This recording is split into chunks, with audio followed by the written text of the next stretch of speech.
উৰিয়াম ঘাটত পুনৰ নগা দুৰ্বৃত্তৰ সন্ত্ৰাস যিখিনি অঞ্চলত আমি কিছুদিন পূৰ্বে দেখাইছিলো অসম চৰকাৰৰ ফালৰ পৰা বন বিভাগৰ ফালৰ পৰা উচ্ছেদ অভিযান চলোৱা হৈছিল একাংশ সন্দেহযুক্ত নাগৰিকক তাৰ পৰা উচ্ছেদ কৰা হৈছিল আৰু ৰেংমা বনাঞ্চলৰ হাজাৰ হাজাৰ বিঘা ভূমি বেদখল মুক্ত কৰা হৈছিল তাৰ পিছত অসমৰ চৰকাৰ তথা বন বিভাগে এটা কথা আমাক প্ৰতিশ্ৰুতি দিছিল যে সেই অঞ্চলসমূহত বনানীকৰণ কৰা হ'ব তাত গছ পুলি ৰোপণ কৰা হ'ব কিন্তু সকলো ঠিকে আছিল তেতিয়ালৈকে কিন্তু এতিয়া অসমৰ বন বিভাগে ৰোপণ কৰা গছ পুলি আহি কাটি পেলাইছে নগা দুৰ্বৃত্তই তাকো অসমৰ প্ৰশাসনৰ সন্মুখত হৰুপথাৰ জিলা প্ৰশাসনৰ সন্মুখত চিআৰপিএফৰ সন্মুখত সেই অঞ্চলসমূহত নগা দুৰ্বৃত্তৰ দপদপনি দিনক দিনে বৃদ্ধি পাবলৈ ধৰিছে আৰু লগতে এই গোটেই অঞ্চলটোত উচ্ছেদিত ভূমিত নগাই কাটি পেলালে গছ পুলি ভাঙি থৈ গ'ল বন বিভাগে স্থাপন কৰা বনানীকৰণৰ ফলক অসমৰ বন বিভাগক কেৰেপ নকৰে নগা দুৰ্বৃত্তই আৰু আগতে আমি কৈছো যে নগা দুৰ্বৃত্তৰ লগত নাগালেণ্ডৰ প্ৰশাসন নাগালেণ্ডৰ আৰক্ষী লগতে চিআৰপিএফ আৰু তেওঁলোকৰ স্থানীয় লোকসকল একলগ হৈ আহিছে আজি যে ঘটনা সংঘটিত হ'ল সেই অঞ্চলটোত প্ৰায় এই যেটো সি সেক্টৰ বুলি কয় উৰিয়াম ঘাটৰ তাত কালি এখন সভা অনুষ্ঠিত হৈছিল তাত সেই সীমামৰীয়া অসমৰ ফালৰ 60 জন গাঁও প্ৰধানক তালৈ মতা হৈছিল আৰু লগতে নাগালেণ্ডৰ যিসকল স্থানীয় লোক আছে গাঁও প্ৰধান আছে তেওঁলোককো মতা হৈছিল আৰু তাত এই সি সেক্টৰৰ যিজন কমান্ডেন্ট আছে উইথিলিউ নিউমাই তেওঁলোকি মহিলা হয় এই যিজন কমান্ডাৰৰ দায়িত্বত আছে তেওঁৰ বিৰুদ্ধে গুৰুতৰ অভিযোগ উত্থাপন হৈছে কাৰণ তেওঁ নগা মহিলা তেওঁ নাগালেণ্ডৰ লোকসকলৰ সপক্ষে মত প্ৰকাশ কৰিছে বা তেওঁলোকক সাপোৰ্ট কৰি আহিছে তেওঁৰ নেতৃত্বতে আজি এই ঘটনাটো সংঘটিত অভিযোগ উত্থাপন হৈছে কাৰণ কালি তাত প্ৰায় 60 জন গাঁওবুঢ়াৰ সৈতে চিআৰপিএফ এখন সভা অনুষ্ঠিত কৰিছিল আৰু কোৱা হৈছিল সেই উচ্ছেদিত যেটো এলেকা আছে তাত নাগালেণ্ডৰ মানুহ থাকিব নোৱাৰে অসমৰ মানুহ থাকিব নালাগে কাৰণ সেইটো এটা বিবাদমান এলেকা 4 জনতকৈ যদি অধিক লোক তাত গোট খায় তেওঁলোকক এৰেষ্ট কৰাৰ কথা কোৱা হৈছিল কিন্তু কালিৰ মিটিংখনৰ পাছত আজি এই সি সেক্টৰৰ যিগৰাকী কমান্ডেন্ট আছে নগা মহিলা নাম হৈছে উইথিলিউ নিউমাই তেওঁৰ নেতৃত্বত তেওঁৰ গাড়ীখনো আহিছিল প্ৰায় 20 খন নগা দুৰ্বৃত্তৰ গাড়ী আহিলে আহি সেই যিখিনি বিবাদমান এলেকা আছে উৰিয়াম ঘাটৰ ৰেংমা বনাঞ্চলৰ মাটি অসম চৰকাৰৰ মতে সেয়া অসমৰ মাটি আৰু নাগালেণ্ডৰ মতে সেয়া নাগালেণ্ডৰ মাটি কিন্তু নগা দুৰ্বৃত্তই তাত আহি চিআৰপিএফৰ সন্মুখতেই সকলো কাটি তহিলং কৰি থৈ গৈছে দৃশ্যাংশ আপোনালোকক দেখুৱাই আছো এয়া হৈছে অৱস্থা অসম নাগালেণ্ড সীমান্তৰ অসম চৰকাৰে যিমানেই কিছু ক্ষেত্ৰত ডাঙৰ ডাঙৰ কথা নকওক কিয় নাগালেণ্ডৰ উপ মুখ্যমন্ত্ৰী এটা ধমক দিয়াৰ পাছতেই তাত অসমৰ বন বিভাগে গছপুলি ৰোপণ কৰিবলৈ বাদ দিছিল বাদ দিয়াটো বাদেই দিলো যিখিনি গছপুলি ৰোপণ কৰিছিল সেইবোৰ এটা নগা দুৰ্বৃত্তই দালৈ কাটি থৈ গৈছে চিআৰপিএফৰ সন্মুখত তাত অসম আৰক্ষীৰ এজনো জোৱান নাই অসম আৰক্ষীৰ কোনো বিষয়া নাই কেৱল তাত নগাৰ দপদপনি চলিছে আৰু এনেকৈ এৰি দিছে এই সৰু পথাৰৰ সীমাত থকা এই অসমীয়া লোকসকলক এইদৰে অসম চৰকাৰে যিবোৰ বনানীকৰণৰ ফলক আনিছিল এইবোৰ এনেকৈ নগাই ফালি থৈ গৈছে এই সকলো কিন্তু অসমৰ প্ৰশাসনৰ সন্মুখত হৈ আছে সৰু পথাৰৰ যিজন বিধায়ক বিশ্বজিৎ ফুকন তেওঁ এটা মন্তব্য কৰিছিল যে অঞ্চলসমূহত বনানীকৰণ কৰা হ'ব চন্দ্ৰমোহন পাটোৱাৰী তালৈ গৈছিল বনানীকৰণৰ শুভাৰম্ভণি কৰিবৰ কাৰণে কিন্তু নাগালেণ্ডৰ উপ মুখ্যমন্ত্ৰী তাত আহিলে এটা ধমক দিলে তাৰ পিছত সকলো ফুটুকাৰ ফেন হ'ল এতিয়া এই অঞ্চলসমূহ নগা দুৰ্বৃত্তই এইদৰে তেওঁলোকে দখল কৰিবলৈ আহিছে আৰু নেতৃত্বত আছে তেওঁলোকৰ সি সেক্টৰৰ কমান্ডাৰ মই নামটো কৈছো যিগৰাকী মহিলাৰ নাম কলো উইলিউ নিউমাই বুলি তেওঁৰ নাম আছে তেওঁ হৈছে নাগালেণ্ডৰ মহিলা আৰু যেহেতু নগা লোকসকল একগোট তেওঁলোকৰ প্ৰশাসন একগোট তেওঁলোকৰ ছাত্ৰ সংগঠন একগোট সীমান্তবাসী ৰাইজ একগোট লগতে আৰক্ষী প্ৰশাসনেও এইবোৰ কাম কৰি আহিছে কিছুদিন পূৰ্বে আমি যে 15 আগষ্টৰ সময়ছোৱাত আমি কিছুমান ঘটনা দেখুৱাই আছিলো য'ত 4-5 জনীয়া দুৰ্বৃত্তৰ দল এটাই গুলি ফুটাই তাৰ পৰা আঁতৰি গৈছিল পিছত যেতিয়া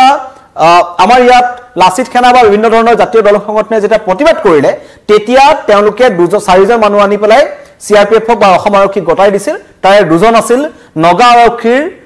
জোৱান মানে নগা আৰক্ষীও তাত বেদখলকাৰী ৰূপত আছে আৰু যেতিয়া প্ৰায় উৰিয়াম ঘাটত আমাৰ চৰকাৰ প্ৰশাসনে ডাঙৰ ডাঙৰ তামোলৰ বাগানবোৰৰ ভিডিঅ' বা ড্ৰোন তেওঁলোকে দেখুৱাই কিছুমান উচ্ছেদ অভিযান চলালে সেইখিনি সময়তে কিন্তু নগা দুৰ্বৃত্ত সন্ত্ৰাস তেওঁলোক এক্টিভ হ'ল আৰু তাৰ পিছৰ দৃশ্য আপোনালোকক দেখুৱাই আছো এয়া এইবোৰ গছপুলি আপোনালোকে দেখিছে এইবোৰ বন বিভাগে ৰোপণ কৰিছিল এফালৰ পৰা নগা দুৰ্বৃত্ত কাটি থৈ গৈছে এয়া হৈছে সীমান্তত নগা দুৰ্বৃত্তৰ দপদপনি কিন্তু তাৰ পাছতো অতি ৰহস্যজনকভাৱে এতিয়ালৈকে এই সৰুপথাৰ সমজিলাৰ প্ৰশাসনৰ লোকসকল মনে মনে আছে নগাৰ ভয়ত পেপুৱা লাগিছে সৰুপথাৰ সমজিলা প্ৰশাসন বহুত ডাঙৰ ডাঙৰ কথা কয় কিন্তু এতিয়া এই 15000 উৰিয়াম গছৰ পুলি অসম চৰকাৰে ৰোপণ কৰিব বুলি মন্তব্য কৰিছিল গোলাঘাট জিলাৰ উক্ত পুলক মহন্ত মৌন হৈ আছে গোলাঘাটৰ আৰক্ষী অধীক্ষক ৰাজেন সিং কোনো ধৰণৰ তেওঁলোকৰ মন্তব্য নাই সিআৰপিএফৰ উচ্চপদস্থ বিষয়াৰ উপস্থিতিত সেইখিনি অঞ্চলত বনানীকৰণৰ কাম কৰা হৈছে ইমান উচ্চপদস্থ মানুহসকল থকাৰ পিছতো বনানীকৰণৰ কাম আৰম্ভ হ'ল কিন্তু সেই বনানীকৰণৰ কাম নগাই আহি এতিয়া কাটি থৈ গ'ল তাৰ পিছত এতিয়া প্ৰশাসন মৌন হৈ আছে সিআৰপিএফ মৌন হৈ আছে আৰু কালি যিখন সি সেক্টৰত উৰিয়ামঘাটৰ যিটো সি সেক্টৰ আছে বিদ্যাপুৰ বিভিন্ন ধৰণৰ এলেকা আছে তাত কেইবাখনো গাঁও আছে মই নামসমূহ ক'ব বিচাৰিছো সোণাৰবিল বিদ্যাপুৰ খেৰবাৰী পিঠাঘাট এই অঞ্চলসমূহত বন বিভাগে উচ্ছেদ অভিযান চলাইছিল আৰু একাংশ খণ্ডযুক্ত নাগৰিকক তাৰ পৰা খেদিলো বুলি বাহবা লৈছিল দুৰ্বৃত্ত খেদিলে ঠিকই আছে খণ্ডযুক্ত নাগৰিকক খেদিলে ঠিকই আছে কিন্তু এটা নগা দুৰ্বৃত্তক খেদিব কেনেকৈ কাৰণ নগা দুৰ্বৃত্তৰ ক্ষেত্ৰত তেওঁলোকে এটা মাত মাতিবলৈ খা নকৰে পুনৰবাৰ মন্তব্য কৰিছো এয়া সীমান্তবাসী ৰাইজৰ ভাষ্য আহিছে মন্তব্য আহিছে মই প্ৰথমতেই এই অঞ্চলটোত কিদৰে আমাৰ অসমীয়া লোকসকল জীয়াই আছে তেওঁলোকৰ মন্তব্য আপোনালোকক শুনাব বিচাৰিছো যোৱাকালি যিখন মিটিং হৈছিলে উৰিয়ামঘাট সিআৰপি কেম্পত মিটিং হৈছিল আৰু সেই মিটিংখনলৈ এই অঞ্চলৰ পৰা প্ৰায় 60জন গাঁওবুঢ়া 60খন গাঁও প্ৰধানসকলক মাতি লগতে কেইবাটাও দল সংগঠনৰ লোকক মাতি পানি তাতে মিটিং কৰিছিলে আৰু সেই আলোচনাত তেওঁলোকে কৈছিলে যে এই যিটো অঞ্চল এইটো অঞ্চল যেহেতু এটা উচ্ছেদিত অঞ্চল আৰু এই অঞ্চলটোত বাহিৰৰ পৰা কোনো লোক ইয়াতে প্ৰৱেশ কৰিব নোৱাৰিব লগতে 4 জনতকৈ অধিক লোক মানে এঠাইত জমা হ'ব নোৱাৰিব আৰু যদিহে তেনেকৈ ধৰণে আমি পাওঁ পৰৱৰ্তী সময়ত কিন্তু এৰেষ্ট কৰিম তেনেকৈ ধৰণে জনাইছিলে কিন্তু তাৰ সেই 24 ঘণ্টা পাৰ নহওঁতে আজি এইটো আমি আচৰিত খাইছো যে এজন দুজন নহয় প্ৰায় 60-70খন গাড়ীত আমি যদি গড়ে 4 জনকেও ধৰো প্ৰায় 250-300 লোক এই অঞ্চললৈ আহি অসমৰ যি উচ্ছেদিত অঞ্চল সেই উচ্ছেদিত অঞ্চললৈ আহি ইয়াতে প্ৰশাসনে ৰোপণ কৰা গছপুলিসমূহ মানে কাটি ছিঙি থৈ গৈছে বা তহিলং কৰি থৈ গৈছে গতিকে এই ক্ষেত্ৰত সম্পূৰ্ণৰূপে প্ৰশাসন ব্যৰ্থ হৈছে অসম চৰকাৰ ব্যৰ্থ হৈছে আমি পূৰ্বৰে পৰা দাবী জনাই আহিছো যে এই যিটো অঞ্চল এই অঞ্চলটোত উচ্ছেদ কৰিছে উচ্ছেদত আমাৰ কোনো ধৰণৰ দ্বিমত নাই আমি সম্পূৰ্ণ সমৰ্থন আগবঢ়াইছো চৰকাৰক কিন্তু এই অঞ্চলটোত বসবাস কৰি থকা যিসকল জাতি জনগোষ্ঠীয় লোক আছে এই জাতি জনগোষ্ঠীয় লোকসকলৰ নিৰাপত্তাৰ দিশটোৰ প্ৰতি লক্ষ্য ৰাখি এই অঞ্চলটোত আজি সোণাৰী বিলৰ পৰা আৰম্ভ কৰি নেফানী পৰ্যন্ত প্ৰায় 10-15 কিলোমিটাৰ এটা দূৰত্ব আৰু এই অঞ্চলটোত 3-4টা অসম পুলিচ বেটেলিয়নৰ কেম্প আমি দিবৰ কাৰণে বাৰম্বাৰ দাবী জনাই আহিছিলো যদিও আজি পৰ্যন্ত কিন্তু চৰকাৰে এটাও ইয়াতে বেটেলিয়নৰ কেম্প দিবলৈ ব্যৱস্থা গ্ৰহণ নকৰিলে যাৰ পৰিপ্ৰেক্ষিতত আজি এনেকে ধৰণে নগাই অসমৰ ভিতৰলৈ অসমৰ মানচিত্ৰৰ ভিতৰত থকা মাটিত আহি গছ পুলি কাটিবৰ কাৰণে আজি তেওঁলোকে সাহস কৰিছে গতিকে আমি সদৌতাই ছাত্ৰ সন্থাই পুনৰবাৰ চৰকাৰক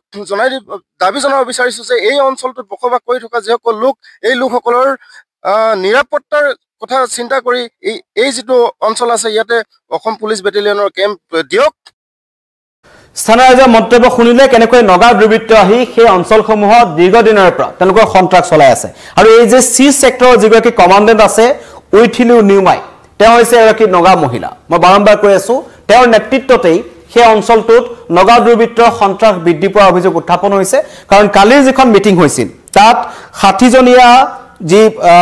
অসমৰ ফালৰ পৰা গাঁও প্ৰধান গৈছিল তেওঁলোক আছিল লগতে সিআৰপিএফ আছিল আৰু কোৱা হৈছিল এই অঞ্চলসমূহত অসমৰ ফালৰ পৰা মানুহ থাকিব নালাগে নাগালেণ্ডৰ মানুহ থাকিব নালাগে সেই মিটিংখনৰ 24 ঘণ্টা নহওঁতেই এইগৰাকী সি সেক্টৰৰ কমাণ্ডেণ্ট উইথিলু নিৰ্মাৰ নেতৃত্বত এই 25জনীয়া প্ৰায়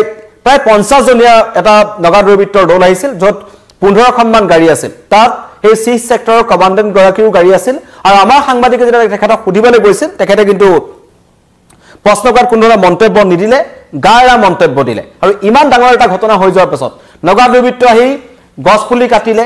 অসমৰ বনানীকৰণৰ ফলক কাটিলে আৰু এইদৰে গাড়ীত আহিছে স্কৰ্পিঅ বাহনত আহিছে অন্য বাহনসমূহত আহিছে নগা দুৰ্বৃত্তৰ মুকলি সন্ত্ৰাস আৰু লগতে তেওঁলোকে অসমৰ বন বিভাগে স্থাপন কৰা সৰু সৰু কিছুমান ঘৰ আছিল সেইবোৰ অগ্নি সংযোগ কৰি থৈ গৈছে এইদৰে এটা সীমান্তত প্ৰতিটো মুহূৰ্তত প্ৰাণৰ সংকট ভুগিছে আমাৰ অসমীয়া ৰাইজসকল আৰু তাৰ পাছতো সেই অঞ্চলসমূহত আৰু দীৰ্ঘদিনীয়া এটা দাবী আছে অঞ্চলটোৰ ৰাইজৰ যে নগা দুৰ্বৃত্তই মন গ'লে গুলি ফুটাই থৈ যাব পাৰে নগা দুৰ্বৃত্তই আহি তাত মন গ'লেই গুলি ফুটায় নগালেণ্ডৰ আৰক্ষী আহি তাত ভাবুকি প্ৰদান কৰে সি সেক্টৰৰ কমাণ্ডেণ্ট নগা মহিলা হোৱাৰ কাৰণে তেওঁৰ নেতৃত্বত 15-20 কিলোমিটাৰ নগা দুৰ্বৃত্ত অসমৰ মাটিত সোমাই আহিলে তাৰ বিপৰীতে অসমৰ প্ৰশাসনৰ যদি কথা ক'বলৈ যাওঁ তালৈ যাবলৈ হয়তো ভয় কৰে তাত দীৰ্ঘদিনীয়া ৰাইজৰ এটা সমস্যা আছে তেওঁলোকে কৈ আহিছিল যে আমাক নিৰাপত্তাৰ দিশটো সুনিশ্চিত কৰক সেই অঞ্চলসমূহত অসম আৰক্ষীৰ ফালৰ পৰা বা বেটেলিয়নৰ জোৱানসকলক সুৰক্ষাৰ ব্যৱস্থা কৰক সুৰক্ষা প্ৰদানৰ ব্যৱস্থা কৰক টহলৰ ব্যৱস্থা কৰক কিন্তু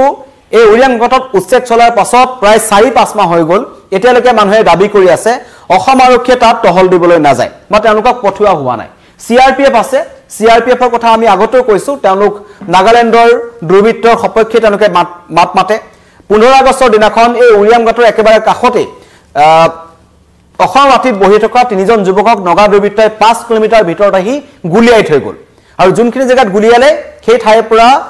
CRPFৰ কেম্পটোৰ দূৰত্ব হৈছে মাত্ৰ 300 মিটাৰ কিন্তু তাৰ পাছতো CRPF কুম্ভকৰ্ণৰ নিৰ্দাত আছে তেনে পৰিস্থিতিত অসমৰ সীমান্তৰ এই ৰাইজক সুৰক্ষা কোনে দিব এটা ডাঙৰ প্ৰশ্ন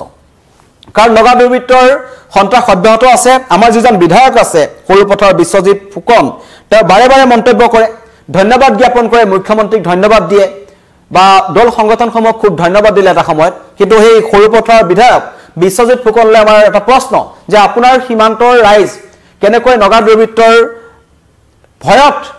দিন ৰাতি কটাবলগীয়া হৈছে আপুনি এবাৰ গৈ সীমান্ত অঞ্চলটো পৰিদৰ্শন কৰক আৰু লগতে আপুনি যদি এই সমজিলা আপোনালোকৰ যেটো সৰুপথাৰ সমজিলা প্ৰশাসনৰ এজন আয়ুক্ত আছে আৰক্ষী অধীক্ষক আছে ৰাজন সিংহকে আৰম্ভ কৰি আমাৰ যিজন তাত উপায়ুক্ত আছে মহন্তকে আদি কৰি আপোনালোক যক সেই অঞ্চলসমূহ পৰীক্ষণ কৰক এতিয়াও অসম চৰকাৰৰ বনানীকৰণৰ ফলক তাত পৰি আছে এতিয়াও সেই জুই লগাই থৈ যোৱা ঘৰসমূহৰ পৰা উমিমি ধোঁৱা ওলাই আছে এতিয়াই যক আপোনালোকে প্ৰত্যক্ষ কৰক আৰু অতি শীঘ্ৰেই এই সীমান্তবাসী ৰাইজৰ সুৰক্ষাৰ দিশটো নিশ্চিত কৰক ধন্যবাদ